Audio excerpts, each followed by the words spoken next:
আপনি আমার শিক্ষক, আপনি আমার সাথে কি করছেন একবার ভেবে দেখেছেন?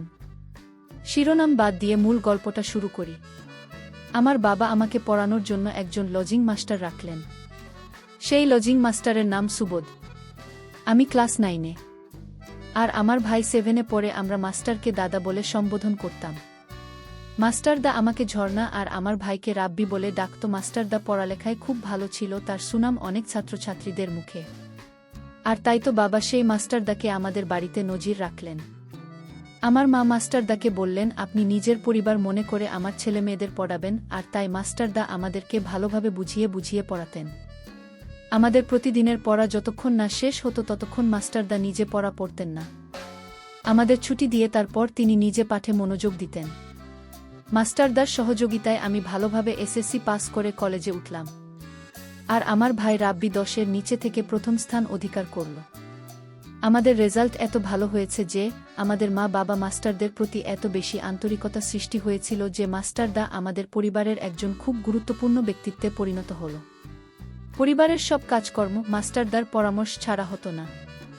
আমার বাবা বিমান বাহিনীতে চাকরি করতেন, তাই তেমন ছুটি পেতেন না। আর আমার ভাই ছিল ছোট। পরিবারের সকল সমস্যার মাস্টারদা আমাদের একমাত্র নির্ভরশীল ব্যক্তি হয়ে ওঠে। আমার মা বাবাও মাস্টারদাকে খুব বিশ্বাস করতেন। আমাদের ভবিষ্যৎ কিভাবে ভালো হবে সেই পরামর্শ মাস্টার দিয়ে দিত। আমাদের পড়ার ঘরটা আমাদের মূল ঘর থেকে আলাদা ছিল। আমাদের মূল ঘর এবং পড়ার ঘরের মাঝখানে বাড়িতে প্রবেশ করার রাস্তা ছিল। পড়ার ঘরে 2খান রুম ছিল আর তার সাথে বারান্দা। আমরা এক রুমে পড়তাম আর অন্য রুমে মাস্টারদা থাকত। আমি আর মাস্টারদা মুখোমুখি বসতাম, আর আমার ভাই আমার ডান পাশে এবং মাস্টার বাম পাশে বসে পড়ত। কলেজের পড়া একটু কঠিন হয়। একদিন আমার পড়া কিছুতেই মুখস্থ হচ্ছিল না। মাস্টারদা আমাকে বকাবকি করছিলেন আর বলছিলেন সারা রাত বসে থাকবে যতক্ষণ না পড়া শেষ হয়। আমার ভাইয়ের পড়া যখন শেষ, কিন্তু আমার জন্য তাকে বসিয়ে রেখেছে, তখন আমার বাবা বাড়িতে ছিল। মাস্টারদার বকাবকি দেখে আমার ভাইকে বল, রাব্বি তুমি চলে এসো, তোমার দিদির লেখাপড়া এখনো শেষ হয়নি, তাই তোমার দিদি পড়ুক। বাবার কথা শুনে ভাইয়া মাস্টারদাকে বলল, তাহলে আমি আজকে যাই মাস্টারদা। মাস্টারদা তাকে ছুটি দিল। আমাকে আরও 3 ঘন্টা ধরে রেখে সম্পূর্ণ পড়া আদায় করে ছুটি দিল। আসলে মাস্টারদার অন্য উদ্দেশ্য আছে মনে হয়। যদি অন্য উদ্দেশ্য না থাকতো তাহলে মাস্টারদা আমায় এত ভাল করে পড়ায় কেন? আর পড়া শেষ হয়ে গেলেও আমায় বসিয়ে রাখে। পড়ার সঠিকভাবে আদায় করলেও মাস্টারদা বলতে হয় নাই, আরও ভালো করে এখানে বসে পড়া শেখে তারপর ছুটি হবে। তোমার মাস্টারদার কথা মা বাবা অনেক বিশ্বাস করত। মাস্টারদা যা বলবে তাই হবে। মাস্টারদার কথা ছাড়া আমার মা বাবা কিছু করতেন না, এতটাই বিশ্বাস করতে। আর সেই বিশ্বাসের উপর আঘাত করল মাস্টারদা। যাই হোক, সকালে বাবা আর মাস্টার একসাথে ব্রেকফাস্ট করার সময় বাবা মাস্টারদাকে বললেন, শুভ, দেখো তুমি আমার ছেলের মতো, তুমি আমার ছেলের মতো, কোনো প্রকার লজ্জা শরম করবে না। মেয়ের পড়া শেষ হয়নি বলে রাব্বিকে ধরে রাখবে না, তাহলে রাব্বির তাড়াতাড়ি শেখার আগ্রহটা নষ্ট হয়ে যাবে। ছোড়ার পর ভারী সেটা আমি বুঝি। যতক্ষণ সময় লাগে লাগুক, ওর পড়াশোনা শেষ না হওয়া পর্যন্ত ছুটি দেবেন না। প্রয়োজনে সারারাত লাগুক, তুমি তাই করবে, তোমার সংকোচ করার দরকার নেই। মাস্টারদা বল, হ্যাঁ কাকা বলে মিটিমিটি হাসছিল। বাবার ছুটি শেষে কাজে চলে গেলেন। একদিন আমি ইংরেজি বড় একটা রচনা পড়ছিলাম। একটি রচনা কিছুতেই মুখস্থ হচ্ছিল না। রাত 1-1 নাগাদ আমার ভাইকে ছুটি দিয়ে দিলেন। আমি পড়তে লাগলাম। হঠাৎ মাস্টারদার একটি পা আমার পায়ে লেগে গেল। আমি ভাবলাম গুরুজনের পায়ে পা লাগিয়ে দিয়েছি, তাই তাড়াতাড়ি সরিয়ে নিলাম এবং প্রণাম করে নিলাম। মাস্টারদা উৎসাহ দিয়ে আমার মাথায় হাত দিয়ে দোয়া করলেন আর বললেন, লক্ষ্মী মেয়ের মতো কাজ করছে। তবে একটা কথা মনে রাখবে, যার সাথে ভুলভাবে খারাপ আচরণ করবে তার কাছে সাথে সাথে ক্ষমা চেয়ে নিবে, তাহলে দেখবে তুমি একদিন অনেক বড় হবে, তোমায় কেউ পিছনে ফেলতে পারবে না। আমি বললাম, হ্যাঁ দাদা ঠিক আছে। আমি মাস্টারদাকে দেখলাম আমার প্রতি এক অন্যরকম দৃষ্টিতে তাকিয়ে আছে। মাস্টারদা আমার দিকে এমনভাবে তাকিয়ে আছে আমি পড়তে পারছি না। আমার কণ্ঠরোধ হয়ে আসছে, গলাটা ভাঙা ভাঙা হয়ে গেছে। পরের দিকে একটু মনোযোগ দিতে পারছিলাম না। তারপরও সহ্য করে বসেছিলাম। আমি মাস্টারদাকে প্রশ্ন করলাম, আপনি এভাবে তাকিয়ে কি দেখছেন? আমি তোমার মাঝে এমন কিছু দেখেছি যা শুধু দেখা যায়, বলা যায় না। মাস্টারদার কথা আমি কিছুই বুঝিনি। আমি অবাক হয়ে গেলাম। আমি মাস্টারদাকে বললাম আজ আমি পড়ব না, আমি চলে যাই। মাস্টারদার তাকানো আমার কাছে কেমন যেন অদ্ভুত লাগছে। সেদিনের মতো মাস্টারদা পড়া শেষ করল। সেদিন আমার পড়া শেষ না হলেও আমাদের দুজনকে একসাথে ছুটি দিয়ে দিল। মাস্টারের নজরটা আমার কাছে কেমন জানি মনে হলো। পরের দিন ছিল সাপ্তাহিক ছুটির দিন। সকালে যথারীতি আমরা দুই ভাইবোন পড়তে বসলাম। আমার কেমন যেন লজ্জা লজ্জা লাগছিল, মাঝে মাঝে মুচকি হাসি আসছিল।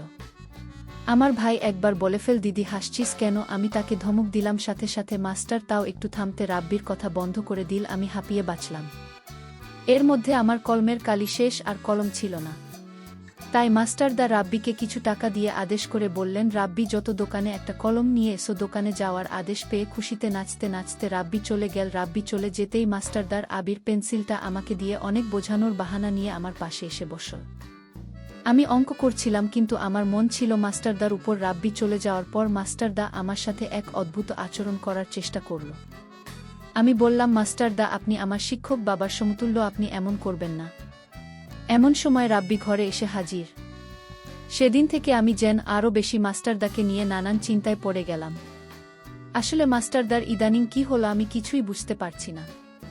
মাস্টারদা তা এরকম ছিল না। একদিন দুপুরে সবাই দিবানিদ্রায় মগ্ন, আমি ঘুমাতে যেতে অনেকক্ষণ ধরে চেষ্টা করে ব্যর্থ হলাম। মাস্টারদার কথা মনে পড়ল।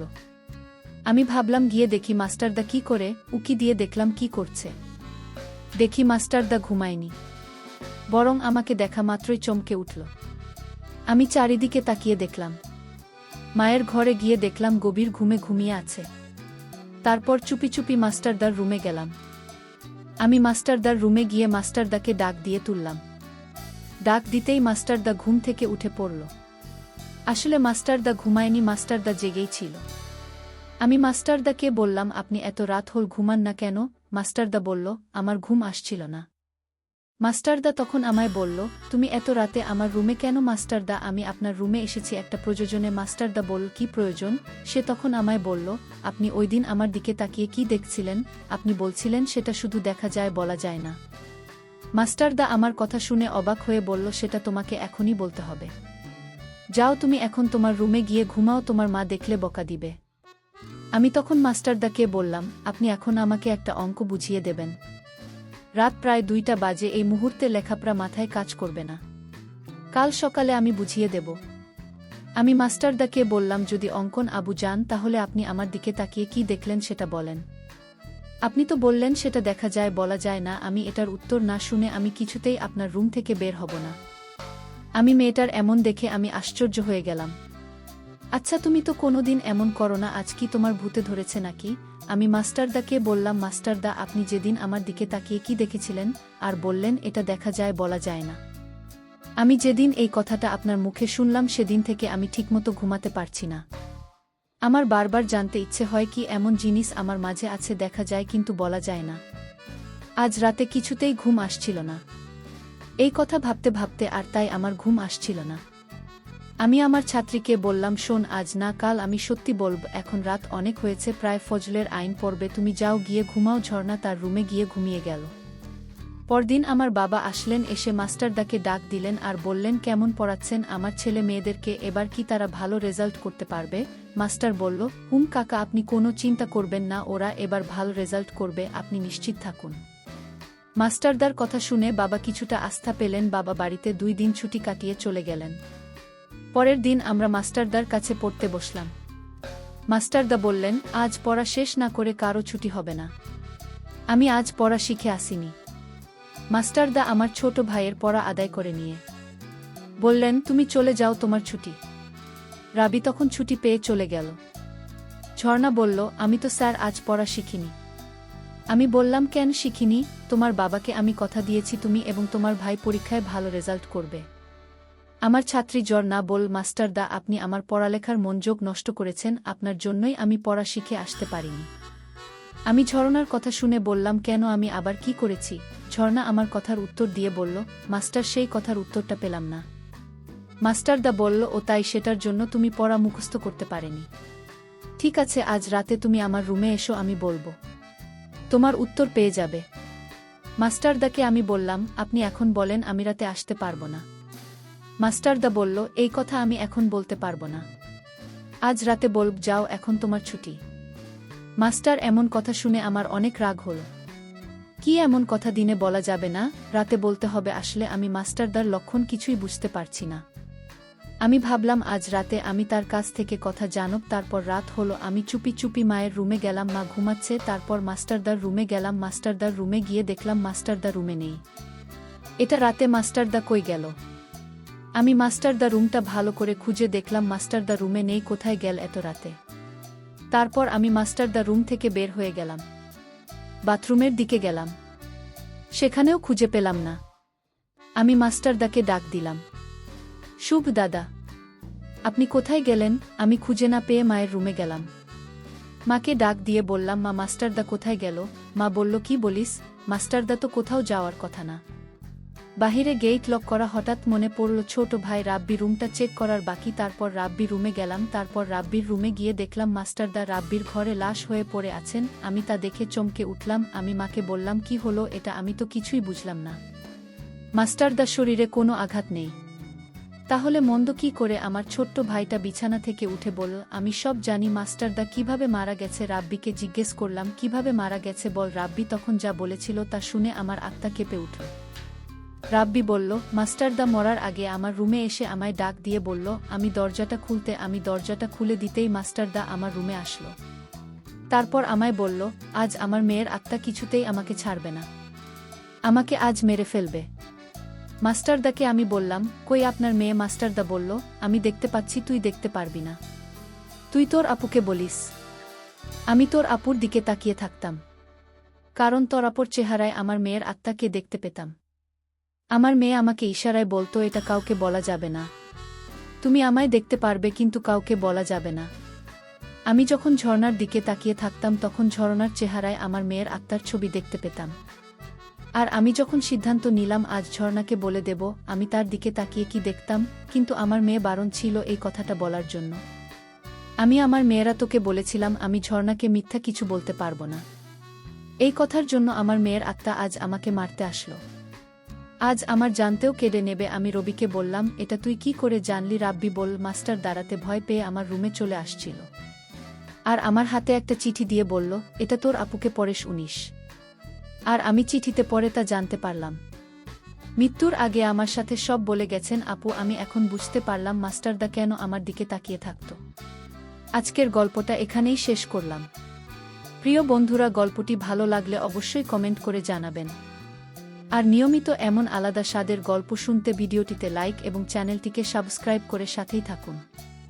আর হ্যাঁ, নোটিফিকেশন বেলটি অল করে রাখবেন, যাতে পরবর্তী গল্প সবার প্রথমে আপনাদের কাছে পৌঁছে যায়। ধন্যবাদ বন্ধুরা, ধন্যবাদ সবাইকে।